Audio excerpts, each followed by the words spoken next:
Hello दोस्तों, कैसे हैं आप। तो आज की इस वीडियो में हम डिस्कस करेंगे monetary policy instruments and tools के बारे में। और अगर आपने हमारी पिछली वीडियो जो कि मॉनेटरी पॉलिसी की है वो नहीं देखी तो पहले मॉनेटरी पॉलिसी वाली वीडियो को देख लीजिएगा, तभी आपको ये वीडियो बेटर अंडरस्टैंड होगी। तो इस वीडियो में हम डिस्कस करेंगे कि रिजर्व बैंक के पास कौन से मॉनेटरी पॉलिसी टूल्स अवेलेबल्स हैं, जैसे कि क्वांटिटेटिव टूल्स, क्वालिटेटिव टूल्स, और उसमें आगे कौन से टाइप के टूल हैं वो सब हम इस वीडियो में डिस्कस करने वाले हैं।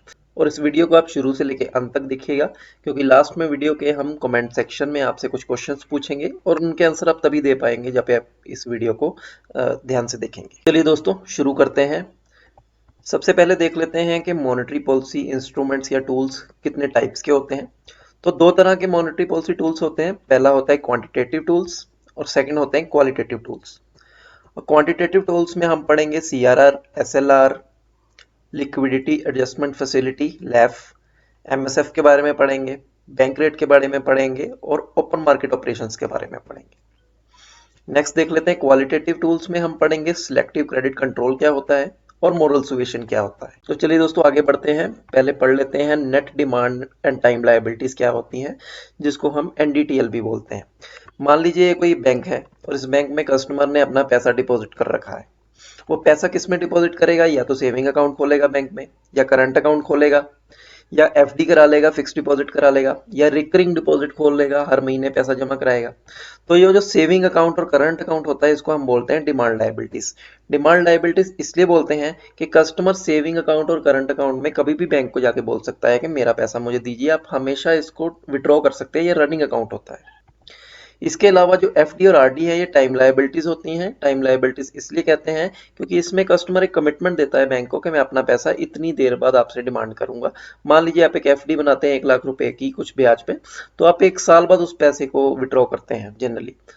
तो इन दोनों का डिमांड लायबिलिटी और टाइम लायबिलिटी का जो सम होता है, नेट होता है, इसको हम बोलते हैं एनडीटीएल। एनडीटीएल में कुछ और पैरामीटर्स भी होते हैं, हम इतनी टेक्निकल डिटेल में हमें इस वीडियो में जाने की जरूरत नहीं है। तो चलिए आगे बढ़ते हैं। आप कैश रिजर्व रेशो के बारे में पढ़ लेते हैं, सीआरआर के बारे में पढ़ लेते हैं। एक एग्जांपल के थ्रू समझने की कोशिश करेंगे। मान लीजिए ये है स्टेट बैंक ऑफ इंडिया और एक तरफ हमारे पास है रिजर्व बैंक ऑफ इंडिया, जिनके गवर्नर हैं श्रीमान शक्तिकांत दास जी। तो कैश रिजर्व रेशो एक ऐसी रेशो होती है जिसके तहत बैंक्स को कुछ पैसा अपना रिजर्व बैंक के पास रखना पड़ता है। मान लीजिए स्टेट बैंक के पास कस्टमर का 100 करोड़ का डिपॉजिट पड़ा है और अभी सीआरआर जो कि कैश रिजर्व रेशो है 3% है। तो सीआरआर के तहत एसबीआई को आरबीआई के पास 3 करोड़ रुपया रखना पड़ेगा और अल्टीमेटली जो एसबीआई के पास पैसा रह जाएगा वो रह जाएगा 97 करोड़ रुपए अपने कमर्शियल एक्टिविटीज के लिए। तो ये जो रेशो है इसको हम बोलते हैं सीआरआर। और इस पैसे पे रिजर्व बैंक बैंक्स को कोई भी इंटरेस्ट नहीं देता है। तो सवाल ये है कि सीआरआर बैंक्स को मेंटेन करनी क्यों पड़ती है। इसके दो कारण हैं। पहला कारण ये है कि ये एक सेफ्टी मेजर है कि कुछ पैसा बैंक्स का हमेशा रिजर्व बैंक के पास रहता है, सो दैट कल को कुछ लिक्विडिटी प्रॉब्लम हो तो ये पैसे को यूज किया जा सके। सेकंड रीजन जो इसका है, सेकंड रीजन ये है कि इसको यूज करके, सीआरआर को यूज करके रिजर्व बैंक जो है मनी की सप्लाई को कंट्रोल करता है। कैसे कंट्रोल करता है, देखिए हमारे एग्जांपल में क्या था कि एसबीआई के पास 100 करोड़ पड़ा था और उसका 3% उसने आरबीआई के पास रखा था। मान लीजिए कल को आरबीआई को लगे कि थोड़ा सा मनी की जो सप्लाई है उसको कंट्रोल करना, थोड़ा कम करना है, तो आरबीआई क्या करेगा, जो सीआरआर 3% थी अगर वो 4% कर देगा तो बैंक्स को 4 करोड़ रुपया जो है वो आरबीआई के पास रखना पड़ेगा। इसका मतलब बैंक्स के पास जो कमर्शियल एक्टिविटीज के लिए पैसा रह गया वो रह गया 96 करोड़। तो इस तरह से जो आरबीआई है अपने मॉनेटरी पॉलिसी में सीआरआर को कम करके, ज्यादा करके मनी की सप्लाई को कंट्रोल कर सकता है। चलिए आगे बढ़ते हैं। स्टैट्यूटरी लिक्विडिटी रेशियो मतलब एसएलआर के बारे में पढ़ लेते हैं। मान लीजिए स्टेट बैंक है एक तरफ। अब एसएलआर ऐसा है कि एसएलआर में बैंक्स को अपना कुछ पैसा कैश की फॉर्म में, गोल्ड की फॉर्म में या फिर गवर्नमेंट सिक्योरिटीज की फॉर्म में साइड में रखना पड़ता है। उसको वो यूज नहीं कर सकते। और ये कितनी रेशो रहती है, कितना परसेंटेज रहता है, उसको हम बोलते हैं एसएलआर। मान लीजिए एसबीआई के पास 100 करोड़ रुपए का डिपॉजिट है और उसमें से अभी एसएलआर का जो रेशो चल रहा है वो चल रहा है, या परसेंटेज चल रही है, वो रेट है 18% का। तो मतलब कि 18 करोड़ रुपया जो है वो बैंक्स को या कैश में, गोल्ड में या अप्रूव्ड गवर्नमेंट सिक्योरिटीज की फॉर्म में अपना साइड में रखना पड़ेगा। इसको वो कमर्शियल एक्टिविटीज के लिए यूज नहीं कर सकते। तो अल्टीमेटली बैंक्स के पास कितना पैसा अब रह गया, पहले 100 करोड़ का डिपॉजिट है, उसमें से 3 करोड़ आरबीआई को दे दिया एज अ सीआरआर, 18 करोड़ रखना पड़ गया एसएलआर में, तो 79 करोड़ जो रुपीस बाकी बचे हैं उससे ही एसबीआई अपनी कमर्शियल एक्टिविटीज कर सकता है। एसएलआर का भी वही काम है जैसे सीआरआर का था, to maintain a security measure of banks, safety रहनी चाहिए, कुछ क्वेश्चन रहता है जिससे अगर कोई लिक्विडिटी क्रंच आ जाए तो बैंक जो अपनी लायबिलिटीज हैं उनको पूरी तरह निभा सके। तो जैसे सीआरआर में था वैसे ही एसएलआर में है, अगर मॉनेटरी पॉलिसी में आरबीआई को लगे कि मनी की सप्लाई को बढ़ाना या कम करना है, वो एसएलआर की रेशो को रेट को कम ज्यादा कर सकता है। तो चलिए आगे बढ़ते हैं, लिक्विडिटी एडजस्टमेंट फैसिलिटी एलएएफ के बारे में बात कर लेते हैं। तो एलएएफ अलो करता है बैंक्स को कि जब भी उनके पास पैसे की शॉर्टफॉल हो तो वो रिजर्व बैंक से जो है पैसा बोरो कर सकें थ्रू रीपर्चेस एग्रीमेंट्स और रेपो ऑपरेशंस जिसको हम बोलते हैं। इसमें दो चीजें आती हैं, दो टूल्स हैं, एक है रेपो रेट, एक है रिवर्स रेपो रेट। तो इसमें एक टर्म यूज की मैंने जो कि है रीपर्चेस एग्रीमेंट। तो रीपर्चेस एग्रीमेंट क्या है, जब भी एक पार्टी दूसरी पार्टी से पैसा लेगी तो वो उसके एवज में उसको गवर्नमेंट सिक्योरिटीज जमा कराएगी और ये वादा करेगी, ये प्रॉमिस करेगी, ये एग्रीमेंट करेगी कि बाद में कुछ दिनों के बाद जो भी टाइम पीरियड होगा उसके बाद उन गवर्नमेंट सिक्योरिटीज को वापस पैसा देके खरीद लेगी। तो इसको बोलते हैं रीपर्चेस एग्रीमेंट। तो चलिए आगे बढ़ते हैं, पहले देख लेते हैं रेपो रेट क्या होता है। वही सेम एग्जांपल लेते हैं, एक तरफ एसबीआई है, एक तरफ दास साहब बैठे हैं। एसबीआई के पास मान लीजिए गवर्नमेंट सिक्योरिटीज पड़ी हैं और आरबीआई के पास पैसा पड़ा है और किसी कारण मान लीजिए एसबीआई को पैसे का शॉर्टफॉल हो जाता है, उसको पैसे की जरूरत पड़ जाती है। तो क्या होगा कि एसबीआई आरबीआई के पास जाएगा दास साहब के पास और अपनी गवर्नमेंट सिक्योरिटीज गिरवी रख देगा और इधर से जो दास साहब है उनको पैसा दे देंगे। तो इस पूरी ट्रांजैक्शन में जो आरबीआई जो इंटरेस्ट रेट चार्ज करेगा उसको हम बोल देंगे रेपो रेट। और ये जो गवर्नमेंट सिक्योरिटीज एसबीआई ने जो अपनी आरबीआई को दी है ये नॉन एसएलआर गवर्नमेंट सिक्योरिटीज होनी चाहिए। मतलब एसएलआर में जो गवर्नमेंट सिक्योरिटीज बैंक को अपने पास रखनी होती हैं, पैसा इन्वेस्ट करना होता है, तो उस क्वेश्चन में से ये रेपो रेट में सिक्योरिटीज नहीं यूज की जा सकती। अगेन वही फंडा है कि रेपो रेट को बड़ा कम करके बैंक्स को फंड अवेलेबल किया जा सकता है मॉनेटरी पॉलिसी के थ्रू। और एक बड़ा मेजर टूल है, जब भी आप देखेंगे कि मॉनेटरी पॉलिसी स्टेटमेंट आती है तो हमेशा बात की जा सकती है कि रेपो रेट को कम किया गया या ज्यादा किया गया। तो रेपो रेट के थ्रू ही मेनली लिक्विडिटी को आरबीआई जो है कंट्रोल करने की कोशिश करता है। और रिसेंटली अभी तो अपना बेंचमार्क रेट है जो इंटरेस्ट रेट्स का, वो भी रेपो बेस्ड कर दिया है आरबीआई। नेक्स्ट देख लेते हैं रिवर्स रेपो रेट, बिल्कुल उल्टा है रेपो रेट का। ये सेम एग्जांपल एसबीआई और आरबीआई वाला ले लेते हैं। एक तरफ एसबीआई के पास पैसा पड़ा है, दूसरे पास आरबीआई के पास गवर्नमेंट सिक्योरिटीज पड़ी हैं। और जब भी आरबीआई को मार्केट से लिक्विडिटी खींचनी होगी, पैसा खींचना होगा, तो वो क्या करेगा कि बैंक्स को अपनी गवर्नमेंट सिक्योरिटीज बेच देगा और बैंक्स उसको आरबीआई को पैसा दे देंगे। तो इस पे जो बैंक जो आरबीआई से पैसा चार्ज करेगा उसको बोलेंगे रिवर्स रेपो रेट। और रिवर्स रेपो रेट जनरली जो है रेपो रेट से कम होता है। और एक इंपॉर्टेंट पॉइंट ये है कि रेपो रेट या रिवर्स रेपो रेट में जब भी ट्रांजेक्शन होती पैसे की, ये शॉर्ट टर्म फंड्स के लिए होती हैं। जनरली एक दिन या थोड़े दिन पहले 7 दिन या 14 दिन के भी ऑपरेशन शुरू किए थे, बट ये शॉर्ट टर्म मनी के लिए ही है। तो चलिए नेक्स्ट पढ़ लेते हैं मार्जिनल स्टैंडिंग फैसिलिटी के बारे में। 2011 में आरबीआई ने इसको इंट्रोड्यूस किया था। तो इसमें भी बैंक्स जो है ओवरनाइट फंड्स बोरो कर सकते हैं आरबीआई से। बहुत ही एक्सट्रीम इमरजेंसी होगी तभी ये फैसिलिटी बैंक्स यूज करते हैं। और इसमें मैक्सिमम 2% ऑफ एनडीटीएल जो है वो बैंक्स बोरो कर सकते हैं। मान लीजिए किसी बैंक का अगर 100 करोड़ का डिपॉजिट है तो वो 2 करोड़ ही आरबीआई से जो है बोरो कर सकता है। रिसेंटली कोरोना वायरस के कारण लिक्विडिटी को पुश देने के कारण थोड़ी लिक्विडिटी इंजेक्ट करने के लिए आरबीआई ने जून 2020 तक इस 2% को 3% कर दिया है, पर जून 2020 के बाद ये वापस 2% हो जाएगा। और 2% वही 2% अगर पैसा लेना है तो ऑलमोस्ट उतनी ही सिक्योरिटीज जो है बैंक को देनी पड़ती हैं आरबीआई को। और इसमें मेन पॉइंट है कि बैंक्स एसएलआर वाली सिक्योरिटीज जो है वो यूज कर सकता है। रेपो रेट में बैंक को नॉन एसएलआर वाली सिक्योरिटीज यूज करनी पड़ती थी, बट एमएसएफ एक ऐसी फैसिलिटी है जिसमें वो एसएलआर वाली सिक्योरिटीज भी अपनी यूज कर सकता है। इंटरेस्ट रेट आज की डेट में इसमें 0.90% अबव रेपो रेट जो है वो चार्ज किया जाता है। और मिनिमम 1 CR 1 करोड़ या मल्टीपल ऑफ 1 करोड़ में ही जो बैंक्स जो हैं वो आरबीआई से पैसा बोरो कर सकते हैं एमएसएफ के तहत। तो चलिए आगे बढ़ते हैं, बैंक रेट के बारे में पढ़ लेते हैं। वही एग्जांपल ले लेते हैं, एसबीआई के चेयरमैन है एक तरफ रजनीश जी, दूसरी तरफ आरबीआई के गवर्नर है दास साहब। अब एसबीआई कहता है मुझे पैसा तो चाहिए पर मेरे पास कोलेटरल नहीं है भाई। ठीक है, आरबीआई कहेगा ले लो पैसा भाई, बैंक रेट पे ले लो, कोई सिक्योरिटी देने की जरूरत नहीं है। तो बैंक रेट के तहत क्या होता है, आरबीआई बैंक्स को पैसा लेंड करता है और उस पे इंटरेस्ट रेट चार्ज करता है जिसको हम बोलते हैं बैंक रेट। इसमें कोई रीपरचेस एग्रीमेंट नहीं है क्योंकि कोई कोलेटरल ही इन्वॉल्व नहीं है। और ये पैसा जो है लॉन्ग ड्यूरेशन के लिए होता है। रेपो रेट या एमएसएफ जो था शॉर्ट टर्म ड्यूरेशन के पैसे के लिए था, ये लॉन्ग टर्म के लिए है। और बैंक रेट इसलिए ज्यादा है रेपो रेट से क्योंकि इसमें कोलेटरल इन्वॉल्व नहीं है। आरबीआई को थोड़ा सा रिस्क है और जब भी आपको रिस्क लेना पड़ता है तो आपको उसके एवज में पैसा पे करना पड़ेगा, इसलिए जो बैंक रेट है वो रेपो रेट से महंगा होता है। मॉनेटरी पॉलिसी के तहत आरबीआई जो है बैंक रेट को कम ज्यादा करता है सो दैट फंड्स की अवेलेबिलिटी जो है वो कम ज्यादा होती रहे। अगर बैंक रेट कम होगा तो बैंक्स को चीपर पैसा मिलेगा, वो फंड्स आरबीआई से बोरो करेंगे और आगे कस्टमर को देंगे और ऐसे इकोनॉमिक एक्टिविटी कम ज्यादा होती रहेगी। तो चलिए आगे बढ़ते हैं, पढ़ लेते हैं अगला मॉनेटरी पॉलिसी इंस्ट्रूमेंट जो कि है ओपन मार्केट ऑपरेशंस।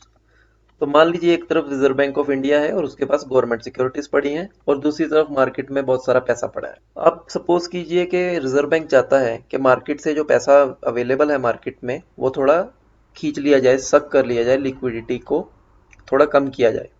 तो रिजर्व बैंक क्या करेगा, थोड़े हायर रेट्स पे अपनी गवर्नमेंट सिक्योरिटीज को मार्केट में बेच देगा और उसके एवज में क्या आ जाएगा, आरबीआई के पास पैसा आ जाएगा। तो इस तरह से रिजर्व बैंक जो है मॉनेटरी पॉलिसी के थ्रू भी और वैसे भी जनरली ओपन मार्केट ऑपरेशंस को जो है कंडक्ट करता रहता है। जब भी उनको पैसे की लिक्विडिटी को अगर सक करना होता है तो वो गवर्नमेंट सिक्योरिटीज बेच देता है और जब भी आरबीआई को लगता है कि थोड़ा पैसा मार्केट में अवेलेबल करना है, थोड़ा बढ़ाना है मनी सप्लाई को, तो वो क्या करेगा कि गवर्नमेंट सिक्योरिटीज जो है मार्केट से खरीद लेगा। तो ओपन मार्केट ऑपरेशंस क्या होते हैं, sale and purchase of government securities. इसका सोल पर्पस होता है कि मार्केट में जो लिक्विडिटी है उसको कंट्रोल करना, एडजस्ट करना, कम करना या ज्यादा करना। चलिए एक आगे बढ़ते हैं, एक नया मॉनेटरी पॉलिसी इंस्ट्रूमेंट या टूल पढ़ लेते हैं जो है long term repo operations. Around last year दिसंबर में 2019 में ये आरबीआई ने निकाला था। इसके तहत क्या था कि रिजर्व बैंक चाहता था कि लिक्विडिटी जो है सिस्टम में थोड़ी बढ़ाई जाए। तो उन्होंने क्या किया कि बैंक्स को लॉन्ग टर्म के लिए पैसा अवेलेबल कराया, लोन दिए एट रेपो रेट। तो रेपो रेट हमने पढ़ा था वो था शॉर्ट टर्म फंड्स के लिए। तो लॉन्ग टर्म रेपो ऑपरेशंस में क्या, रेट तो रेपो का ही लगेगा बट पैसा लॉन्ग टर्म के लिए लोगों के पास, बैंक्स के पास अवेलेबल हो जाएगा। इससे क्या होगा, बैंक्स का जो कॉस्ट ऑफ फंडिंग है वो रिड्यूस हो जाएगा। जब कॉस्ट ऑफ फंडिंग रिड्यूस हो जाएगा तो बैंक्स अपने बोरोर्स के लिए इंटरेस्ट रेट कम कर देंगे। इंटरेस्ट रेट कम होंगे तो ऑटोमेटिकली लोग लोन लेंगे, कैपिटल इन्वेस्टमेंट करेंगे और देश में इकोनॉमिक एक्टिविटी बढ़ेगी।